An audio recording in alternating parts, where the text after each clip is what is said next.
Ladies and gentlemen, Excellencies, distinguished guests, it's a great pleasure to be back in India for such a hallmark occasion for the EU-India partnership.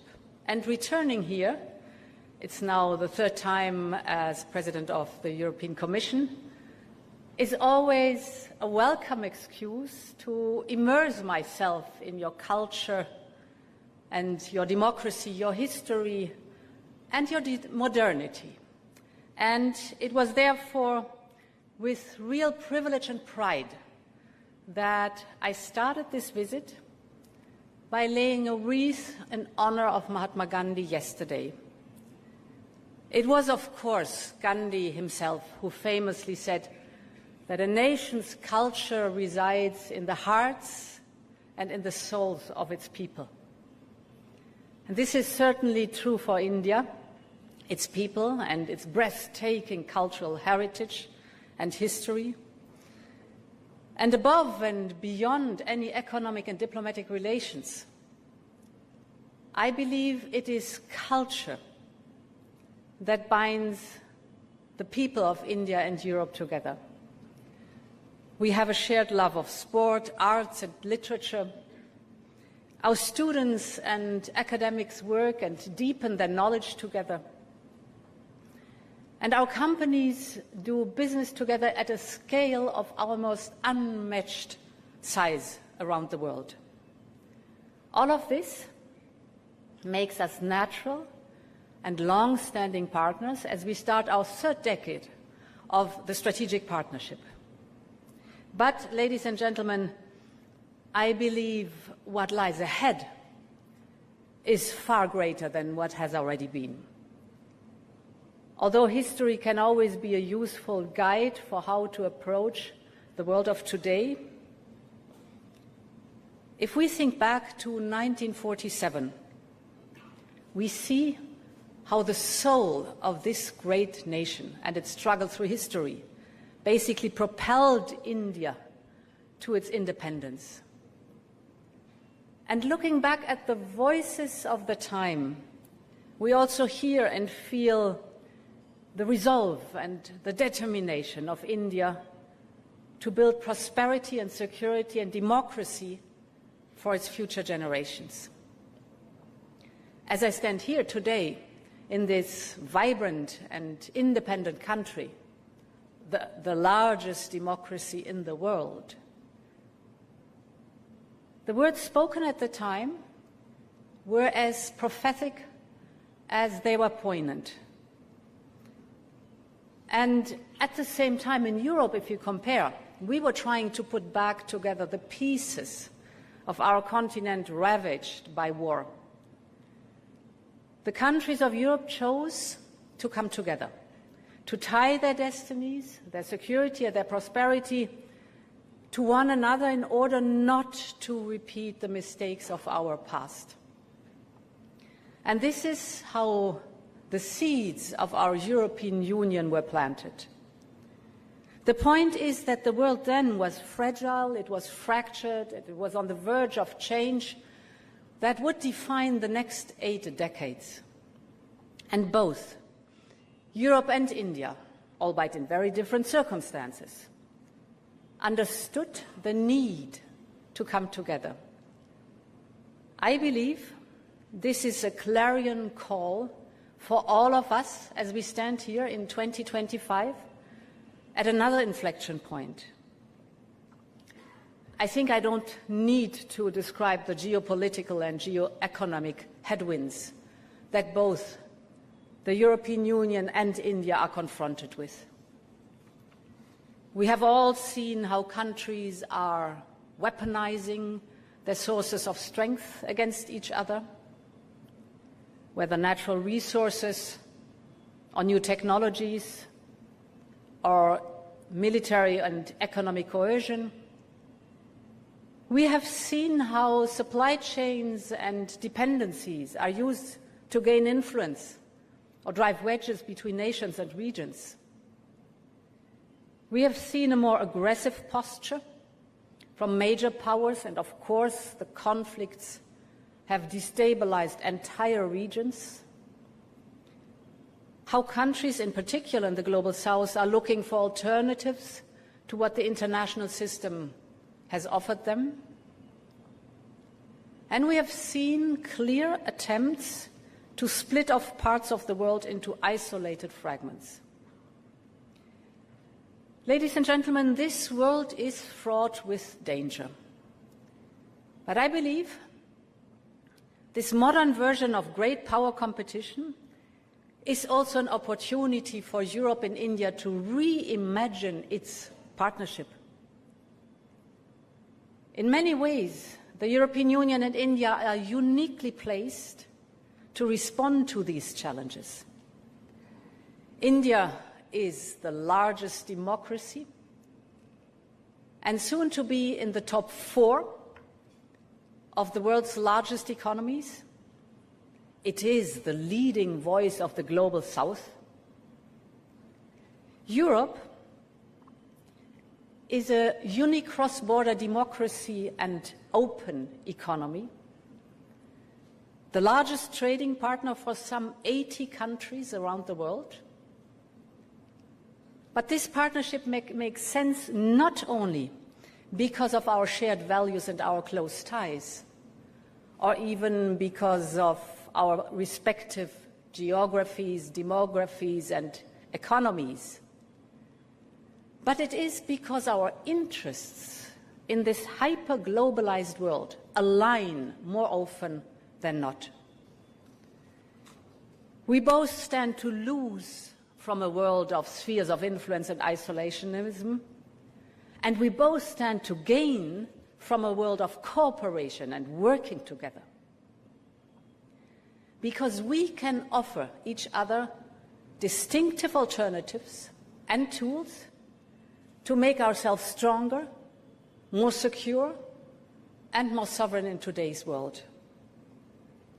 The kind of offer that cannot really be replicated by others. And this is why the European Union and India has the potential to be one of the defining partnerships of this century. And it is why it will be a cornerstone of Europe's foreign policy in the years and decades to come. So I want this visit to be the start of this new era. And Prime Minister Modi and I share the same view. It is time to take our European Union-India strategic partnership to the next level for our own security, for our own prosperity, for the common global challenges that we face, and for the benefit of our respective regions and partners around the world. Over the last 30 years, we've done a lot together. But in truth, we have only been scratching the surface of the potential that is there. So it is not a time to place limits on our cooperation or to get stuck looking at agreements on every issue of regional and global concern. It is a time to be pragmatic, to be ambitious, to realign our priorities for today's realities. And allow me to very briefly map out my vision of the 3 areas which can take our partnership to the next level. The first is trade and technology. The second is security and defense. And the third is connectivity and global partnerships. Ladies and gentlemen, the first era where I believe we can make real progress is on delivering prosperity in Europe and in India. Here we have a real shared interest and sense of purpose. India's Viksit Bharat 2047 vision will help to transform the economy and create millions of jobs, from traditional manufacturing sectors to the very high-tech industries and innovation. Europe is striving towards the same goal through our own economic and industrial transformation. And I believe that we can help each other to reach our goals. Make in India and Made in Europe can work together to drive our industries forward. And our common interests in de-risking our economies, in particular in sensitive technological areas, can help drive our economic security. Let's take some examples. We are both looking to diversify some of our most critical value chains. From our side, this is, for example, the case for batteries, or pharmaceutical products, for semiconductors, for clean hydrogen or defense. And we can support each other to achieve this. And for that, we need to have a case for batteries or pharmaceutical products, for semiconductors, for clean hydrogen or defense. And we can support each other to achieve this. And for that, we need to have an ambitious trade and investment partnership. As I said today, the European Union is India's largest trading partner, sitting ahead of both the United States and China. European companies create 8 million jobs here in India. But we could do so much more by improving market access and tackling the barriers to trade. And I believe this can be a launch pad to strengthen cooperation in key sectors that will drive the global economy as we head towards mid-century. Just take a few things like semiconductors, or the whole topic of clean tech, the whole topic of artificial intelligence. We just had the summit 10 days ago in Paris, and the next one will be here. High-performance computing, the whole topic of digital public infrastructure. By investing together in this tech and by building strong supply chains, we can create a real advantage for ourselves in today's competitive global economy. And we should draw on each other's skills and talents, such as academics and researchers, to make all that happen. A free trade agreement between the European Union and India would be the largest deal of its kind anywhere in the world. I am very well aware it will not be easy, but I also know that timing and determination counts, and that this partnership comes at the right moment for the two of us. This is why we have agreed with Prime Minister Modi to push to get it done during this year, and you can count on my full commitment to make sure we can deliver. Ladies and gentlemen, the second broad area for renewed cooperation is security and stability. And here again, we have many shared interests.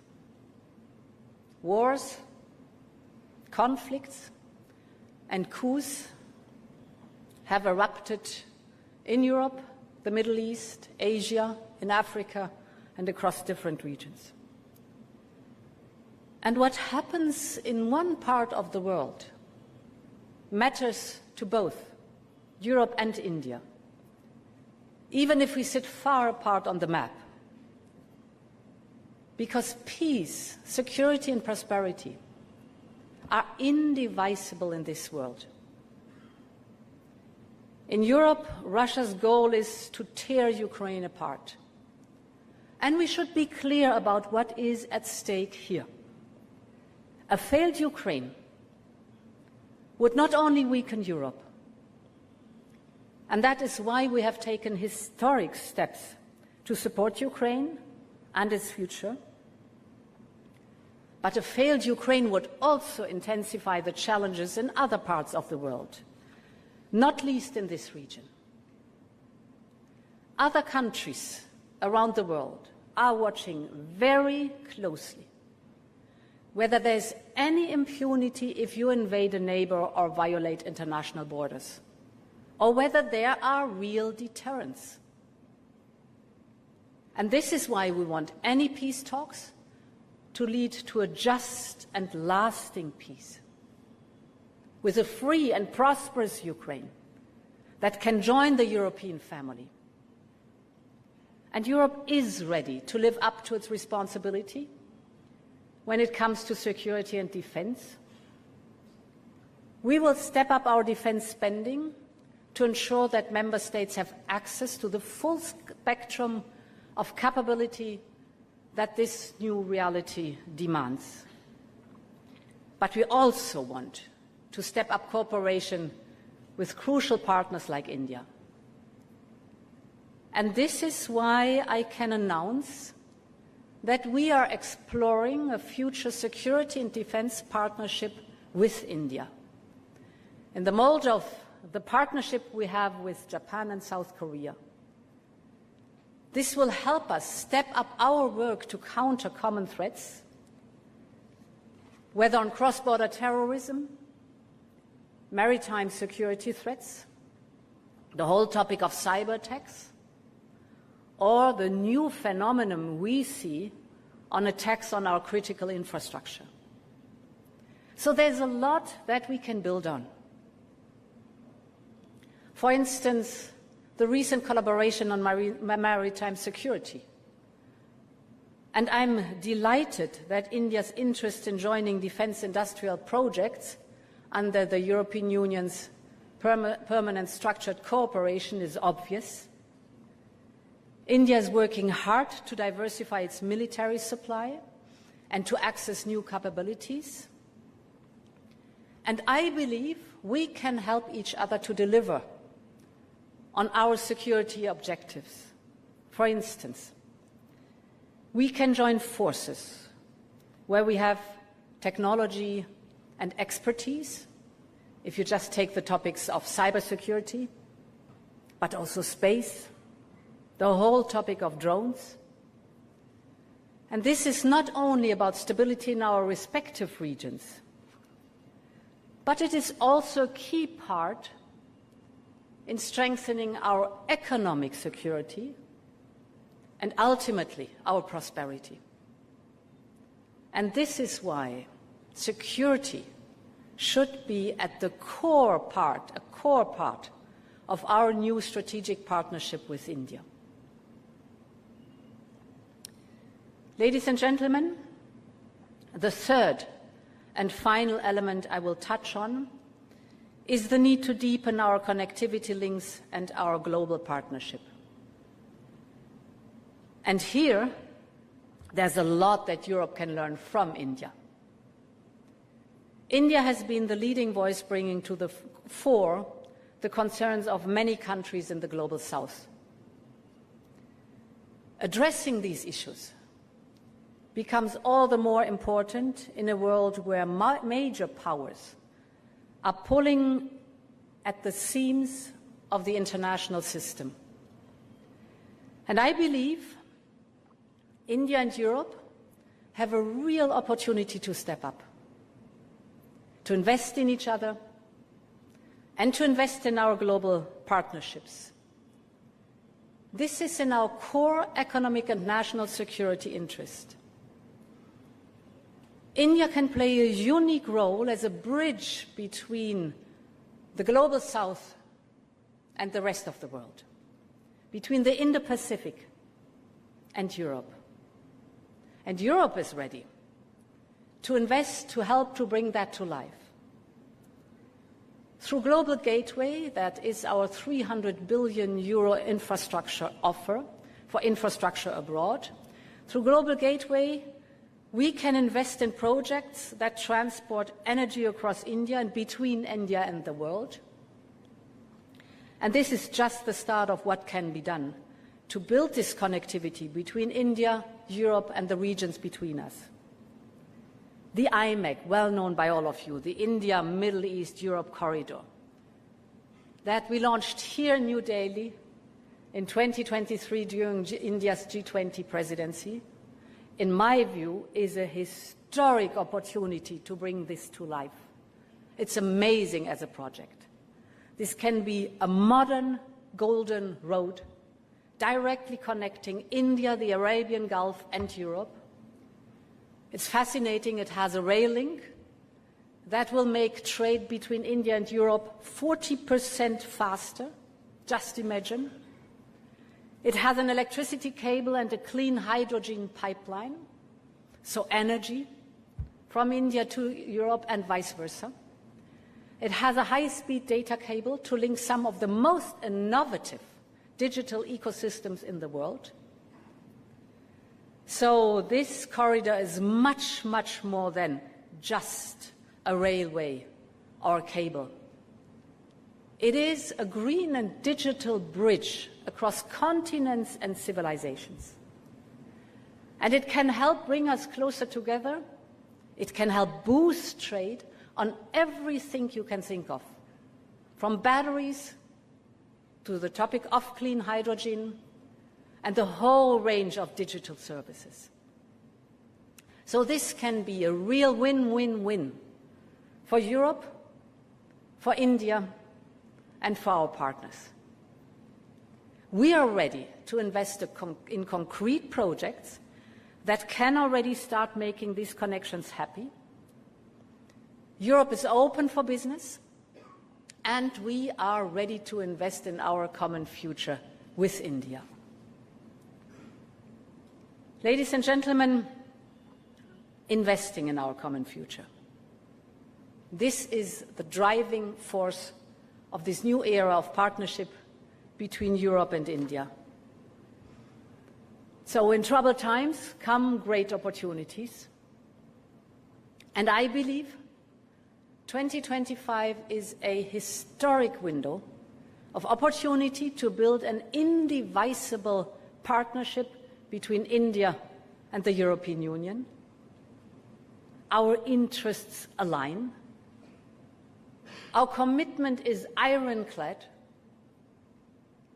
And if it can be done anywhere, it can be done here.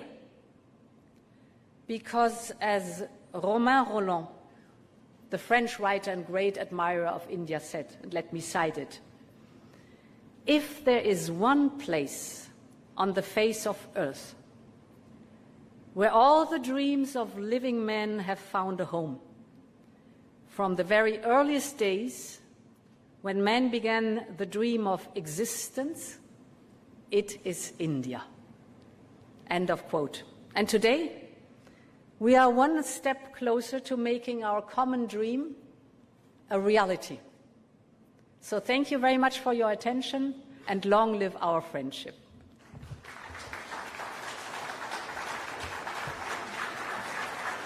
Thank you.